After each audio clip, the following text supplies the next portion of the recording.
Rohit, Virat, Sarfraz and Pant is Spoiled by badly spoiled by KL Rahul, KL Rahul, KL Rahul, KL Rahul. अच्छा आप कहेंगे ये क्या बात हुई भाई जन, ये बात हुई KL Rahul is playing as a top order batsman. अब आप उसको 11वें नंबर पे भेजें, आप उसको ओपनिंग कराएं, इन बिटवीन लाएं, सारी देखें उसकी शक्ल में जब कैमरा जाता था ना बाहर बैठे हुए, मैंने आपसे याद है डगआउट में बैठा हुआ बहुत था, दफा आपने मुझे कहा कि यार ये इसके चेहरे पे जो है ना रंग, हालांकि अच्छा मुस्कुरा भी रहा था कि जब क्योंकि इंडिया अच्छा कर रहा था तो वो मुस्कुरा भी रहा था बीच बीच में, साथ ये भी दिल में दुआ कर रहा था मेरी बारी ना आवे, मेरी बारी ना आवे, मेरी बारी। अच्छा इंडियन टीम ने गिव अप नहीं किया, फाइट की है और जबरदस्त फाइट की है, एक मोमेंटम बना के दिया विराट कोहली और सरफराज की पार्टनरशिप ने। फिर उसके बाद आप देखें कि पंत और सरफराज की जो पार्टनरशिप लगी है, फिर ओपनिंग पार्टनरशिप इतनी ज़बरदस्त लगी है, तो ये 3 पार्टनरशिप मेरे ख्याल से जो लगी है, ये टेस्ट मैच जाना नहीं चाहिए। ये 107 रन है, नो डाउट इस वक्त आप कह सकते हैं कि न्यूजीलैंड टीम जीतने की पोजीशन में, उन्होंने बड़ी अच्छी क्रिकेट खेली है, बड़ी अचीवमेंट है उनके लिए, बॉलिंग बड़ी अच्छी की है। लेकिन जो बाकी जो बैट्समैन आए हैं और 80 ओवर्स में आप देखें कि स्कोर बोर्ड कितना तेज़ चल रहा था, 80 ओवर्स में 400 रन बना लिए।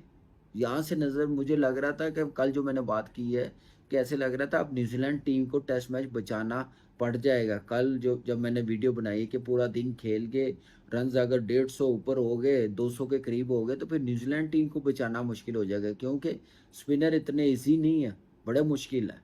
और इंडियन टीम ये जीत भी सकती है लेकिन बड़ी मेहनत करनी पड़ेगी। लेकिन वो मेहनत नज़र आई है दूसरी इनिंग में, जो बैटिंग की है वो अप्रोच नज़र आई है, गिव अप नहीं किया। ये कितनी ज़बरदस्त चीज़ है इंडियन टीम के लिए कि ऐसे नहीं वो नंबर 1 बने। और मेरे ख्याल से इस टेस्ट मैच में जान डाली है, और जैसे जिस अप्रोच के साथ बैटिंग शुरू की है, फिर अब 107 रन हैं, 107 रन अब क्या छोटे फ़ौरन ख़त्म करना है या कोई फाइट करनी है? अगर ये टीम इंडिया को 6-7 आउट भी कर लेना इतने रन्स में, मैं कहता हूँ फिर भी इनकी जीत है, बड़ी परफॉर्मेंस है और फाइट नज़र आएगी। लेकिन उसके लिए मैं समझता हूँ कि स्पिनर्स को बड़ी मेहनत करनी पड़ेगी, बुमराह को बड़ी मेहनत करनी पड़ेगी। देखें इंडिया जैसी बैटिंग लाइनअप भी 46 पे आउट हो सकती है, ये 4th इनिंग्स है, ये रन्स ऐसे नहीं होंगे, इतनी आसानी के साथ नहीं होंगे। न्यूजीलैंड टीम को जान लगानी पड़ेगी, अगर कोई सेट हो गया तो वो अपना 50-60 करके चला जाए, मैच जीते। और इससे बड़ी अचीवमेंट न्यूजीलैंड की क्रिकेट के लिए नहीं होगी कि इंडिया में टेस्ट मैच जीत रहे हैं, इंडियन टीम से टेस्ट मैच जीत रहे हैं। लेकिन इंडियन टीम ने जो उनके पास बॉलिंग है वो बहुत बड़ी है, स्पिनर आप देख लें तीनों कितने बड़े हैं, बुमराह जैसा बॉलर है, सिराज जैसा, बॉलिंग उनके पास पूरी है। अब देखते हैं कैसे इस टारगेट को डिफेंड करते हैं। बैटिंग में थोड़ी रिस्पॉन्सिबिलिटी, आप देखिए के राहुल जैसे आउट हुआ, बल्ला अपने में छुपा के निकाल ले तो सही, नज़र तो आए, पता तो चले। और इतना अच्छा प्लेटफॉर्म सेट करके दिया, आपको पता कंपटीशन इतना इंडियन टीम में, आपको तो हर इनिंग्स ऐसे खेलनी पड़ती है जैसे लास्ट है, क्योंकि लाइन में लगे हुए हैं प्लेयर्स। इंडियन टीम ने, उनके सिस्टम ने प्लेयर्स इतने के बना लिए, ज़रा से 1-2 इनिंग्सें ख़राब होती हैं, मैचेस ख़राब होते हैं, ठक करके दूसरा प्लेयर आ जाता है। अब सरफराज कैसे बाहर निकलेगा अगले टेस्ट मैच में? गिल फिट हो गया तो मुझे एक बात बताएं, तो किसकी बारी आएगी, कौन बाहर होगा? तो जब आप खेलते हैं, फिर ओपनर भी है, नया बॉल है, खेले, उसके बाद रविंद्र जडेजा ने जो शॉट खेली है वो आप इतना थोड़ा ऊपर से मारो, फील्डर ऊपर है, ऐशवन अनलकी रहा, नीचे रह गया बॉल। लेकिन मेरा सरफराज के लिए ये भी है कि अब मिडल ऑर्डर है, नया बॉल खेलना पड़ना ही है दूसरा, तो उसकी आप तैयारी करेगा। 46 पे पूरी टीम आउट हुई हो पहली बारी में, तो आप फिर उससे ज्यादा फिर बार बार और क्या कोलैप्स, फिर आप उसके मुतहम्मिल हो नहीं सकते।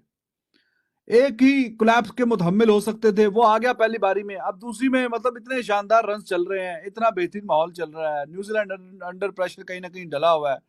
तो जब ये आउट हुआ था सरफराज, तब बोर्ड पे रन्स जो थे वो 408 रन्स थे, 408। तो टेक्निकली इंडिया 408 रन्स पे 3 खिलाड़ी आउट थे। 403 रन 408 रन 3 खिलाड़ी आउट। तो वहां से गोल्डन अपॉर्चुनिटी मिस की है और ये जो नया गेंद है ये खा गया। 99.3 ओवर यानी 19.3 ओवरों में उन्होंने 7 खिलाड़ी आउट कर दिए आपके, और सारे के सारे ही वो फास्ट बॉलर्स जो हैं एक के बाद एक। वो अंपायर कॉल पे अभी खैर अश्विन भी आउट हुआ, खैर अंपायर कॉल तो फिर या इधर आती उधर जाती है बीच में। तो कोई इतना शानदार मुजाहिरा करने के बावजूद गोल्डन चांस जो मिस किया है। जडेजा, अश्विन, कुछ भी ऊपर से केएल राहुल, चलो वो तो यार ये तो बॉलर है ना। अब हर मैच में बांग्लादेश के खिलाफ भी तो बेल आउट करवाया था 144 पे, जब 6 आउट थे तो इन दोनों ने तो बचाया था। अब ये तो टेक्निकली चलो बॉलर हैं या बॉलिंग ऑलराउंडर हैं, कभी चलेंगे कभी नहीं चलेंगे, लेकिन मेन काम तो ऊपर से है ना, जो आपकी केएल राहुल साहब है वो नहीं करके गए। तो जनाब ये गोल्डन अपॉर्चुनिटी मिस कर दी यहाँ पे, बहुत ही शानदार और बेहतरीन।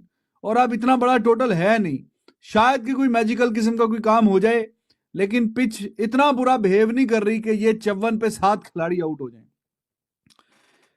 55 पे 7 है ये, चलो 55 या 54 पे यार चलो ठीक है, एक आधा रन आप ऊपर नीचे, तो ये कोलैप्स ही है ना। तो एक मैच में 2 दफा कैसे कोलैप्स आप उसके मुतहम्मिल नहीं हो सकते।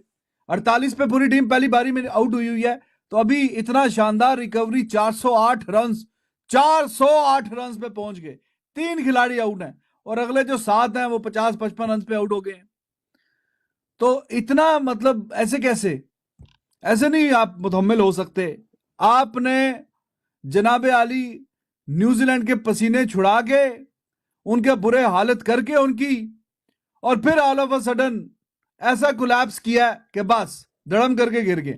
40 रन के बाद जब 46 रन पे भारतीय टीम आउट हो गई पहली इनिंग के अंदर, आपको ये समझ लेना चाहिए कि उसके बाद रन जब उन्होंने न्यूजीलैंड से करा दिए तो भारत इस गेम के अंदर बहुत पीछे चला गया था ऑलरेडी। लेकिन उसके बाद जिस तरह की भारत ने बैटिंग करके दोबारा से 400 से प्लस स्कोर मारा है और इस मैच में कमबैक करने की कोशिश की है, इसका क्रेडिट भारत को जरूर जाता है।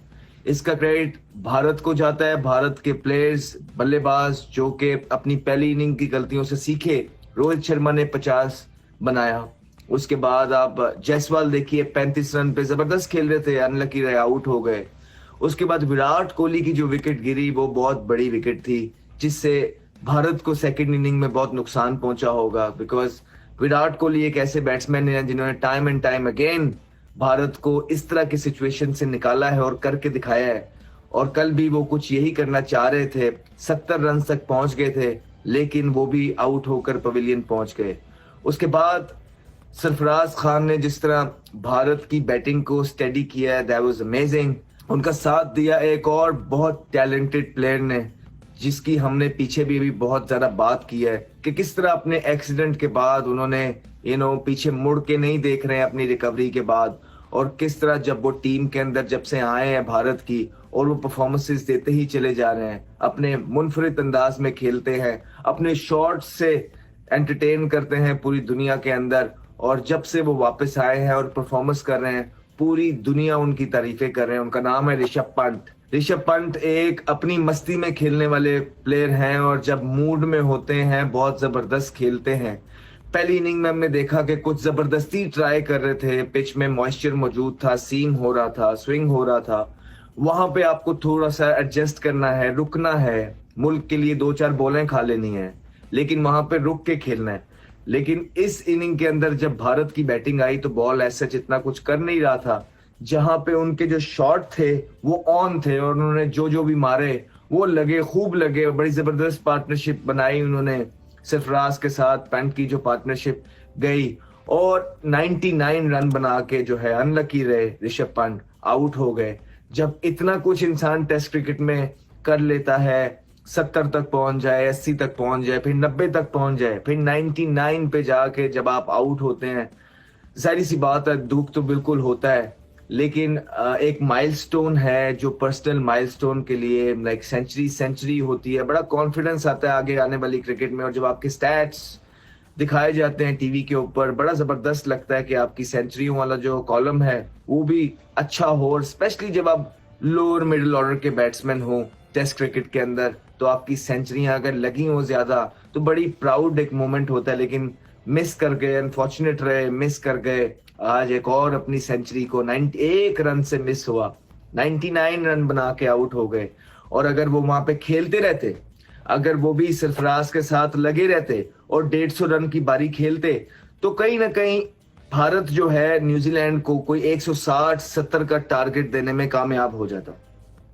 तो अब देखें कि 46 रन पे पहली इनिंग से आउट होने के बाद उठ के जब आप 150-170 का टारगेट देते हैं किसी भी टीम को, ये एक मैसिव जो है ना कमबैक है।